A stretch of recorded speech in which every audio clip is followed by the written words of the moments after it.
ጤና ይስጥልኝ የተወደዳችሁ የኢትዮ ፎረም ቤተሰቦች እንደምን ቆያችሁ? ለአሁን ያሰባሰብናቸውን መረጃዎች ከዚህ እንደሚከተለው ወደ እናንተ ማቅረብ ጀመርን። ዋና ዋናዎቹን በቅድሚያም በዚህ ዓመት ሊቀሰቀሱ ይችላሉ ከተባሉ ዓለም አቀፍ ጦርነቶች ውስጥ የኢትዮ ኤርትራ አንዱ መሆኑ ተገለጸ። ጄኔራሉ ጠላቶች ያሳጡንን ቀይ ባህርን ለማስመለስ እንዘጋጅ ሲሉ ተደምጠዋል። ሁለቱንም መረጃዎች በዝርዝር እንመለከታለን። ፖለቲካዊ ችግሮቻችንን ለመፍታት አለመቻላችን ለውጭ ኃይሎች በር ከፍቷል ሲሉ አቶ ጀዋር መሐመድ ገለጹ። የትጥቅ ትግል ምክክርን ተክቷል። መሪዎቻችንን በተለይም ለመካከለኛው ምስራቅ ሀገራት ሉዓላዊነታችንን አሳልፈው ሰጥተዋልም ብለዋል። እንመለከተዋለን። በትግራይ ክልል ህጻጽና በአማራ ክልል ደብረ ብርሃን በረሃብ እየሞቱ ያሉ ዜጎችን ለመታደግ የሚደረገውን የማህበረሰቡን ርብርብ ብልጽግና እያስቆመ ያለው ህዝብ ከተባበረ ለስልጣን ያሰጋኛል በማለት ነው ሲሉ እናቶ ልደቱ አያሌው ገለጹ። ይህንን የህዝብን አንድነትና የወገን ደራሽነት እሴትን እየሸረሸረ ያለው የአብይ አህመድ አገዛዝን ለማስወገድ መተባበር ያስፈልጋል ሲሉም አሳውቀዋል። ሰሙታላችሁ። ሻዕቢያ የአንድ መንደር ነዋሪዎችን ሰብስቦ አሰረም። እስሩ የተፈጸመው የአንድ ታዳጊ ግድያን ተከትሎ ተቃውሞ አሰምታቸዋል በማለት ነው። ሌላኛው መረጃችን ነው። እስራኤል ለሶማሌላንድ የሰጠችው እውቅና አሁንም መነጋገሪያ መሆኑ ቀጥሏል። በሌላ በኩል የሶማሌላንድ ተወላጅ የሆኑ የሶማሊያ ፌዴራላዊ መንግስት ምክትል ጠቅላይ ሚኒስትርና ሌሎችም የፓርላማ አባላት የእስራኤልን ውሳኔ መደገፋቸው እያነጋገረ ነው። የተወደዳችሁ የኢትዮ ፎረም ቤተሰቦች አብራችሁን ስትቆዩ እነዚህንና ሌሎችንም መረጃዎችን ታደምጣላችሁ። ሰናይ ቆይታ ይሆንላችሁ። በዚህ ዓመት ሊቀሰቀሱ ይችላሉ ከተባሉ ዓለም አቀፍ ጦርነቶች መካከል የኢትዮ ኤርትራ አንዱ መሆኑ ተገለጸ። ጄኔራሉ ጠላቶች ያሳጡንን የባህር በር ለማስመለስ ተዘጋጁ ሲሉ ተሰምቷል። የመከላከያ የውጭ ግንኙነት ኃላፊው ሜጀር ጄኔራል ተሾመ ገመቹ አሰብ የኛ እንደሆነ ፀሐይ የሞቀው ነው ብለው ያጣነውን በጠላቶቻችን ሴራ ነው፣ ስለዚህ ይህ ትውልድ ያስመልሰዋል ሲሉ ትናንት ዝተዋል። የተነጠልነው በታሪካዊ ጠላቶቻችን ሴራና ደባ ምክንያት እንደሆነ በደንብ መረዳት አለብን ብለን እናገኘዋለን ብለን ነገ ቀን ይወጣልናል ብለን ይለወጣል ይሄ ጉዳይ ብለን በተለይ ዓለም ከኛ ጋር ቆሟል የሚለውን ሰንቀን ይሄን ነገር እጃችን ላይ ማስገባት አለብን። በርግጥ እኒህ ጄኔራል ከወራት በፊትም አሰበኛ ነው፣ ማንኛውንም ዋጋም የምንከፍልለት ነው ሲሉ አብራርተው እንደነበር የሚታወቅ ነው። ከዚህ ባህር ጋራ የታሪክ ትስስር አለን። ይሄ ባህር እኛ ጋር ነበረ። ይሄ ባህር አሰብ ነው የነበረው። አሰብ ደግሞ እንደምታውቁት ራስ ገዝ ነው የነበረው። ሰርቫይቫል ኢንትረስታችን ሆኗል። አሁን ባለበት ሁኔታ ኢት ቢኬም አወር ሰርቫይቫል ኢንትረስት። ዝም ብሎ እንደው ለፕራይድ ሳይሆን እንደው ባህር በር ማግኘት አለብን ብለን ከመናፈቅ ሳይሆን አሁን የህልውና ጉዳይ ሆኗል። ማንኛውንም አይነት ዋጋ የምትከፍልለት ስራ ማነው አይነት ብሔራዊ ፍላጎት ነው። ሌላው ደግሞ ይሄ ባህር ወደ ሌላው አካል ሲሄድ እንደምታውቁት የሽግግር መንግስት ነው ይህን ባህር ሳልፎ ይሰጥ። እንዲህ ያሉ ዛቻዎችን ጨምሮ በተለያዩ ምክንያቶች በዓለም በቀጣይነት ይቀሰቀሳሉ በሚል ስጋት ከፈጠሩ ጦርነቶች ውስጥም ይኸው የኢትዮ ኤርትራ ውጥረት አንዱ ነው። የአሜሪካ የፖሊሲ ጉዳዮች የሚተነተኑበት ፎሪን ፖሊሲ መጽሔትም በኢትዮጵያና በኤርትራ መካከል እየጠነከረ የመጣው ዲፕሎማሲያዊና ወታደራዊ ውጥረት በዚህኛው የፈረንጆቹ ዓመት ሊፈጠሩ ይችላሉ ተብለው ከሚያሰጉና ትኩረት ያሻቸዋል ተብለው ከተነሱ 10 ጦርነቶች መካከል አንዱ ነው ሲል አሳስቧል። በሁለቱ ሀገራት መካከል ሊቀሰቀስ የሚችለው ይኸው ጦርነት መላውን የአፍሪካ ቀንድን ወደ መጠነ ሰፊ ጦርነት ሊከተው የሚችል ስለመሆኑም አስጠንቅቋል። መጽሔቱ በዘገባው ባለፉት ወራት በአዲስ አበባና በአስመራ መካከል የሚሰነዘሩ የቃላት ልውውጦችና ክሶች የጦርነት ስጋትን ከፍ አድርገውታል ያለ ሲሆን ስጋቱ እየጨመረ የመጣው ዓለም አቀፉ ማህበረሰብ ትኩረቱን በሌሎች ቀውሶች ላይ በተለይም በሱዳን ጦርነት ላይ ባደረገበት ወቅት ስለመሆኑም ያትታል። ጠቅላይ ሚኒስትር አብይ አህመድ ኤርትራ በኢትዮጵያ ውስጥ የሚንቀሳቀሱ ጸረ ብልጽግና ታጣቂዎችን ትደግፋለች በሚል ይከሳሉ። የኤርትራ ባለስልጣናት በበኩላቸው ኢትዮጵያን እንደ ጠባጫሪ ይፈርጃሉ ሲልም ዘገባው አንስቷል። በተጨማሪም የብልጽግናው ፕሬዚዳንት ኢትዮጵያ የባህር በር ለማግኘት ያላትን ፍላጎት በይፋ ገልጿል።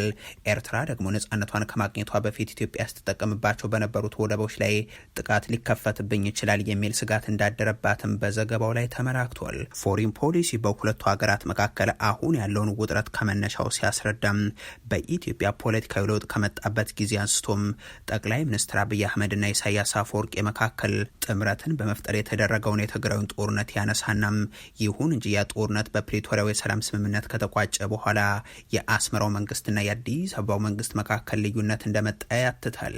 እንደ መጽሔቱ ዘገባ ከሆነም ከስምምነቱ በኋላ የአዲስ አበባ ባለስልጣናት በአማራ ክልል ፋኖን፣ በኦሮሚያ ክልል ደግሞ የኦሮሞ ነጻነት ሰራዊትን ጨምሮም ከኤርትራ በኩል ታጣቂዎች ድጋፍ ያገኛሉ። በትግራይ ክልል ያለው ውስጣዊ ክፍፍልና የተለያዩ ወገኖችም ከአስመራ ጋር እየፈጠሩ ነው የሚባለው ግንኙነት የደህንነት ሁኔታውን ውስብስብ አድርጎታል ይላል። ሁለቱም ሀገራት ከትግራዩ ጦርነት በኋላ በከፍተኛ ሁኔታ ትጥቅ እያከማቹ ስለመሆናቸው የሚያመለክተው ዘገባው አዲስ ጦርነት ቢቀሰቀስ የሱዳን ኃይሎችን የአካባቢው ታጣቂዎችና ቀጠናዊ ተዋናያንን በመሳብ ጉዳዩን ወደ ሰፊ ቀጠናዊ ቀውስ ሊቀይረው እንደሚችልም አስጠንቅቋል። ፎሪን ፖሊሲ ዲፕሎማሲያዊ ንግግሮች በአስቸኳይ እንዲጀምሩ አሳስቦ እንደ ኬንያ፣ ናይጄሪያ፣ ደቡብ አፍሪካም፣ አሜሪካ፣ ቻይናና የአውሮፓ ህብረት እንደዚሁም የባረሰላጤው ሀገራት ቱርክና የተባበሩት መንግስታት ድርጅትም በአዲስ አበባና በአስመራ መንግስታት መካከል ያለውን ውጥረት ለማርገብ በንቃት እንዲሳተፉ ጥሪ ያቀርባል። መጽሔቱ ዘገባው አያይዞም አዲስ ጦርነት ቢቀሰቀስ ከትግራይና ከሱዳን ጦርነት ገና ላላገገመው ለዚህ ቀጠናም እጅግ አውዳሚ ይሆናል በማለት ገልጾታል። ፖለቲካዊ ችግሮቻችንን ለመፍታት አለመቻላችን ለውጭ ኃይሎች በር ከፍቷል ሲሉ አቶ ጀዋር መሐመድ ገለጹ። የትጥቅ ትግል ምክክርን ተክቷል። መሪዎቻችንን በተለይም ለመካከለኛው ምስራቅ ሀገራት ሉዓላዊነታችንን አሳልፈው ሰጥተዋል ብሏል። ፖለቲከኛው ኢትዮጵያን ጨምሮ የአፍሪካ ቀንድ ሀገራት የሀገር ውስጥ ቀውሶቻቸውን መፍታት አለመቻላቸው ለሌሎች ኃይሎች ሀገራቸውን እንዴት ተጋላጭ እንዳደረገ ያነሳሉ። የአፍሪካ ቀንድ ሀገራት ፖለቲካዊና ኢኮኖሚያዊ ሁነታቸውንና አቅማቸውን መነጠቃቸው የሚገልጹት ጀዋር የሞቃዲሾና ሀርጌሳ ሰጣ ገባም ከአዲስ አበባ፣ መቀለ፣ አስመራ ድረስ ያለው ውጥረት፣ የፖርት ሱዳንና ዳርፉር ጦርነት የመካከለኛው ምስራቅ የፖለቲካ ፉክክር መናኸሪያ ስለመሆናቸውም ያብራራሉ። እንኳን ሌሎች የቀንዱ ሀገራት ቀርተው እንደ ኢትዮጵያ ያሉ በታሪክ ጠንካራ የነበሩ መንግስታት እንኳን ዛሬ የሉዓላዊነት ክብራቸውን አጥተው ለሀብታም ግን ደግሞ ለጥቃቅን መንግስታት ጥገኛ ደንበኞች እየሆኑ ስለመምጣታቸውም አመላክተዋል። ማሳያ አድርገው የሚያነሱት ደግሞ የአፍሪካ ቀንድ ሀገራት ወሳኝ የሆኑ ብሔራዊ ውሳኔዎች ከመወሰናቸው በፊት የየሀገራቱ ከፍተኛ መሪዎች አሊያም ደግሞ የጦር አዛዦች ወደ እነዚህ የአረቡ ዓለም ሀገራት ደርሰው ይመለሳሉ የሚለውን ነው። ጄኔራሎች አሊያም የሀገራት መሪዎች ያልተነገረለት ጉዞን እንደተባበሩት አረብ ኤሚሬቶች ወዳሉ ሀገራት ያደርጋሉ። ከዛም ከባድ የተባለን ውሳኔን ተቀብለው ይመጣሉ። እነዚህ ባለስልጣናት ከውጭ ጉዟቸው ሲመለሱ ፓርላማና ካቢኔው በመካከለኛው ምስራቅ የተወሰኑን ግዙፍ ሀገራዊ ውሳኔ ሊያጸድቅ ብቻ ይሰበሰባል። ከዛም የሌላን አካል ውሳኔ ህጋዊ ሽፋን ይሰጠዋል በማለት አስቀምጠዋል። አሳዛኙ ነገር እንዲህ ያለው የዘመኑ መሪዎች ተግባር በደምና በመስዋዕትነት የተገነባውን ሉዓላዊነትን አሳልፎ የሰጠ መሆኑ ነው ሲሉም አብራርተዋል። እንዲያም ሆኖ የውጭ ጣልቃ ገብነት ቀጠናውን እያተራመሰ ነው ብሎ ሙሉ ኃላፊነትን መስጠት አይቻልም የሚሉት ጀዋር ዋናው ተጠያቂነት ግን የውስጥ ነው።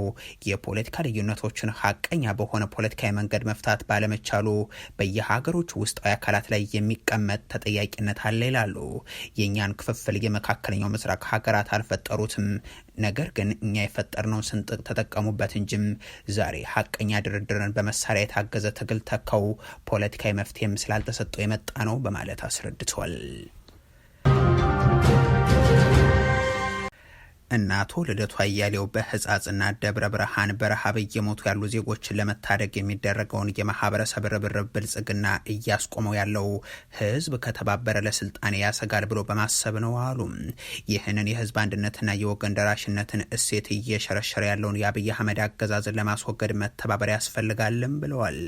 ባለፈው ሳምንት በዓለም አቀፍ የመገናኛ ብዙሃን ተቋማት ጭምር በስፋት ሲዘገብለትና በምስል ሲታይ የሰነበተው በትግራይ ክልል የህጻጽ መጠለያ ካምፕ ነዋሪዎች የረሃብ ሁኔታም ለማንኛውም ስብዕና ለሚሰማው ፍጡር ለመስማት የሚዘገንን ክስተት ነው ያለው የአብሮነት ኢትዮጵያም ክስተቱ የአብይ አህመድ አገዛዝ የረሃቡን መኖር መካዱና ዜጎች በራሳቸው ተነሳሽነት ለወገኖቻቸው እርዳታ እንዳያሰባስቡ ክልከላ መጣሉ ረሃብን በጦር መሳሪያነት የመጠቀም ጸረ ህዝብ ባህሪ እንዳለውና ሀገሪቷም ሆነም ዜጎቿም በአሁኑ ወቅት በከፍተኛ የህልውና አደጋ ውስጥ እንደሚገኙ አይነተኛ ማረጋገጫ ነው ብሏል።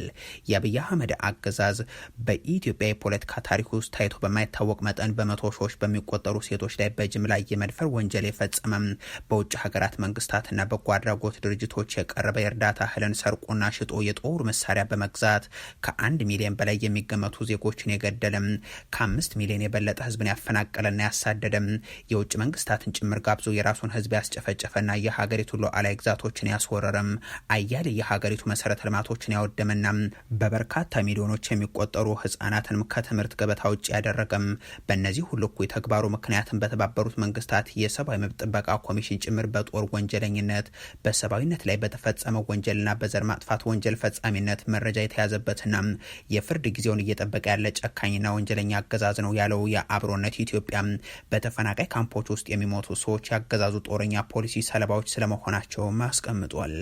በህጻጽ የታየው የረሃብ ሰቆቃ በአጋጣሚ አሊያም በድንገት የተከሰተ ሳይሆን አብይ አህመድ እንደ አንድ የጦርነት ስልት እቅድ አውጥቶ እቅዱን የሚያስፈጽም ኃይል በግልጽና በስውር አደራጅቶ የፈጸመውና ያስፈጸመው ፕሮጀክት ነው የሚለው ይህ መግለጫ ህጻጽ የረሃቡ የእርዛቱና በአጠቃላይ የችግሩ ጥልቀት አንድ አስከፊ መገለጫ ሆኖ ተከሰተ እንጂ የችግሩ መጠንና ስፋት በመላው ኢትዮጵያ በሚገኙ የተፈናቃይ ካምፖች ሁሉ በስፋት ያለ ችግር ነው ብሎታል። ይህ አልበቃ ብሎት መራባቸውንና ሞታቸውን በጠራራ ፀሐይ እየካደና የነፍስ አድን እርዳታ በወገኖቻቸው ተሰባስቦ እንዳይደርሳቸው እየከለከለም ከመከልከልም አልፎ ደግሞ በዜጎች የተሰባሰበን ገንዘብና ቁሳቁስን በመውረስ የጸረ ህዝብነት አቋሙን በገሃድ እያሳየና እያስመሰከረ ይገኛልን ብሏል። አብይ አህመድና የሚመሩት መንግስታቸው በእንዲህ አይነት ኢሰብአዊ ተግባር ላይ የተሰማሩት ህዝቡ ለህዝብ መተዛዘን ከጀመረም የአንዱ ህዝብ መቸገር ሌላኛው የራሱ ጉዳት እንደሆነ ተገንዝቦ መተባበርም ከጀመረም የአገዛዙ እድሜን እንደሚያሳጥር በመገንዘቡ ነው ብሏል። ወገን ለወገን በሚል በበጎ ተነሳሽነት በቲክቶክና በተለያዩ መንገዶች ከህዝቡ እርዳታ መሰብሰብም ሆነም የተሰባሰበውን እርዳታ በረሃብ ላይ ለሚገኙ ወገኖች ማድረግ በህግ የሚያስቀጣ ወንጀል ተደርጎ መከልከሉ ብልጽግና የህዝብ ለህዝብ ግንኙነትን የስልጣኑ አደጋ አድርጎ በከፍተኛ ስጋት እንደሚመለከተው ግልጽ ማሳያ ነው ብሎታል።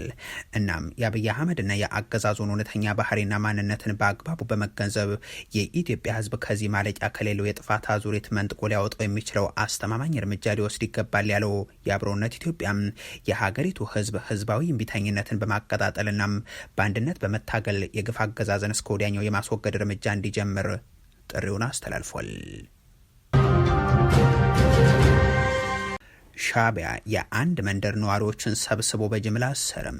እስሩ የተፈጸመው የአንድ ታዳጊ ግድያን ተከትሎ ተቃውሞ አሰምታቸዋል በማለት ነው። በኤርትራ ጋሽ ባረካ ክልል በሚገኘው ሎጎ አንሴበ ቀራና ኮዶ መንደር ያፌት የማነ የተባለ ታዳጊ ግድያን ተከትሎ ተቃውሞ ያሰሙ የመንደሩ ነዋሪዎች በአጠቃላይ መታሰራቸውን የዘገበው ቢቢሲ ነው። ግድያው የተፈጸመው ደግሞ ባለፈው ወር መጀመሪያ አካባቢ ነው።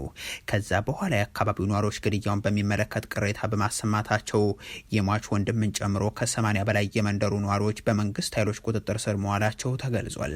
የ16 ዓመቱ ያፌት በጥይት ከተገደለ በኋላ የአካባቢው ነዋሪዎች ሀሽፈራይ ወደሚባል ወታደራዊ ካምፕ ተወስደውም ታስሯል። ሟች ያፌትና ጓደኞቹ በአካባቢው ከሰል በማክሰልና በመሸጥ ገቢ ያገኙ እንደነበር የተናገሩ አንድ የአካባቢው ነዋሪ ግድያው ከመፈጸሙ በፊት ከሰል ለመሸጥ ወደ ህንበርቲ ሲሄድ ከተያዘ በኋላ በወታደሮች እንደተገደለ ይገልጻሉ። የያፌት አባት የማነ ገብረ ማርያም በስር ላይ በመሆናቸው ልጃቸው ቤተሰቡንና ራሱን ለመደገፍ ዛፍ ቆርጦ ከሰል ማክሰል ላይ ተሰማርቷል።